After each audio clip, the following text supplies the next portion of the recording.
के बीच में पोस्टेड थे। ये अपने कार्य के प्रति बड़े जागरूक थे। अपने कार्य को जब तक पूरा नहीं होता था तब तक ये उस काम को बंद नहीं करते थे। और ये 2004 में सेना में भर्ती हुए थे। उसके बाद ये 116 इंजीनियर रेजिमेंट में पोस्टिंग आई। इन्होंने अपना स्पोर्ट्स में, अपना ट्रेड में जो इनका काम था बहुत ही अव्वल दर्जे का था। और जहाँ भी इनको ड्यूटी मिलती थी बड़ी अपनी निष्ठापूर्वक करते थे। ये हमारी रेजिमेंट को बहुत बड़ी हानि है जो ये अभी इनके साथ जो हुआ है। शाहीन के बारे में बहुत अच्छी रिपोर्ट हमारे गांव गोहांडा में, और बहुत बढ़िया नेक लड़का था। इसके 2 लड़की हैं, 1 लड़का है, लेकिन तीनों औलाद नादान है, यानी खासा कुनबा है। और ये इंजीनियर में नौकरी करता था। आज तक इसकी हमने कोई शिकायत नहीं मिला, क्यों खटखट बरसोड़ा अच्छा पढ़ाई हमारे काम है, एक बंदे ने जाना हम। इसकी इतनी बढ़िया रिपोर्ट थी कि ऐसा जवान हमने खो दिया हाल। और सेना के अफसर भी आपने बाइट ले ली होगी, उन्होंने भी ये करा भाई हमारी यूनिट की स्थिति पूरी नहीं होगी।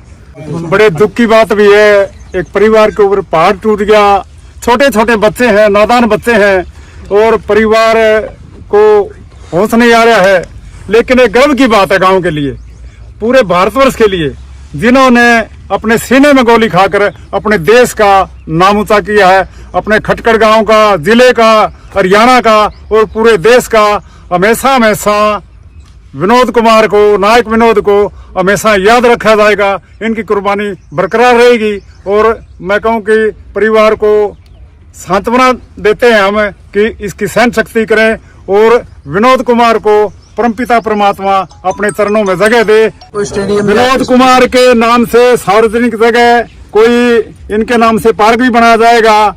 स्कूलों के अंदर विनोद कुमार का नाम भी लिखा जाएगा।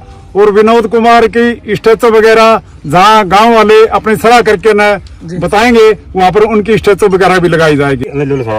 सबसे बड़ी खुशी की बात यह है कि खटकड़ गांव का नाम पूरे हरियाणा के अंदर खेलों में बहुत अव्वल दर्जे पर रहा है। साथ दूसरी सबसे बड़ी खुशी की बात है कि खटकड़ गांव के अंदर ये 4था शहीद है। सबसे पहला रामकला, उसके बाद में महावीर जी, उसके बाद में धर्मवीर, और चौथा है हमारा ये अभी विनोद कुमार। गांव का मतलब जो नाम है इंडिया गेट के ऊपर भी हर जगह सुनहरे अक्षरों में लिखा गया है। इससे गर्व की बात और क्या हो गया हमारे लिए। और गांव ने प्रशासन ने जो मान सम्मान दिया, एक राजकीय सम्मान के साथ जो शहीद विनोद कुमार का अंतिम संस्कार किया गया है, यह हमेशा हमेशा के लिए याद रहेगा। सर, हमारे डिस्ट्रिक्ट के लिए बहुत ही दुख भरी घटना है। मैं इंडियन वेटरन ऑर्गेनाइजेशन जींद का वाइस प्रेसिडेंट हूं।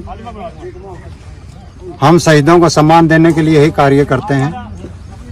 जींद डिस्ट्रिक्ट में जितने शहीद हैं, 78 अब तक शहीद हुए हैं, उनकी प्रतिमाओं का अनावरण करने का या स्कूल का नामकरण के लिए जो सरकार से हमने अपने रखा था पॉइंट, तो उन्होंने सरकार ने मान लिया और वो नामकरण हो गया और मूर्ति की स्थापना भी हो गई है।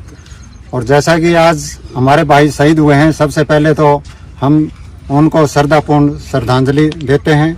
उनके परिवार को सांत्वना दे, भगवान सहन शक्ति दे। और इनके पिताजी मेरे साथ में ही पढ़ते थे, अच्छे से मैं जानता हूँ, इनको भी मैं जानता था। बहुत ही उत्साह और फौज में जाने का इनको जुनून था। 1983 का इनका जन्मदिन है और 2004 में ये सेना में भर्ती हुए।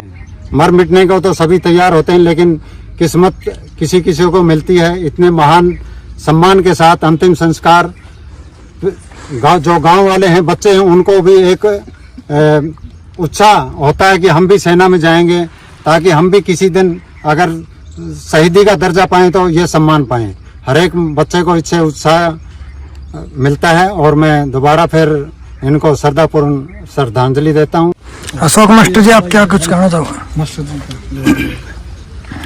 जैसा कि आप सभी पत्रकार बंधुओं और छायाकार बंधुओं को पता है कि आज हम यहाँ एक शहीद के शहादत दिवस पर एकत्रित हुए हैं। हम सबको पता है कि आर्मी में सेवा देते हुए विनोद कुमार जी शहीद हुए हैं।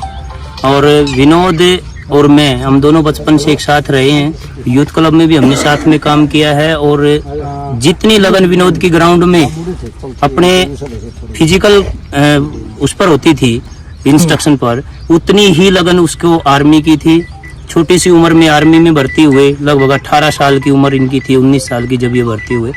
और आप अभी बताया ही है, 18-19 साल की ससम्मान नौकरी पूरी करने के बाद, ससम्मान सेवाएं पूर्ण करने के बाद अब भाई आज शहीद हो गया, हमारे बीच नहीं रहा। बड़ा बहुत दुख बहुत बड़ा है, लेकिन गर्व का विषय ये है कि हमारे बीच के एक साथी को शहीद का दर्जा मिला। और ये गार्ड सेना के जो आगे वो चल रही थी, टुकड़ी चल रही थी, इसको देख करके गांव के और बच्चों में भी सेना में जाने में उनकी रुचि बढ़ेगी। और साथ में जो भारत माता की जय और शहीद विनोद कुमार अमर रहे के नारे जो लग रहे थे, जो पूरा गांव गुंजायमान था और पूरा गांव खड़ा होकर के उनको अपनी श्रद्धांजलि अर्पित कर रहा था, ये दूसरे बच्चों में भी आगे और सेवा करने की उनको ताकत देगा। जी धन्यवाद।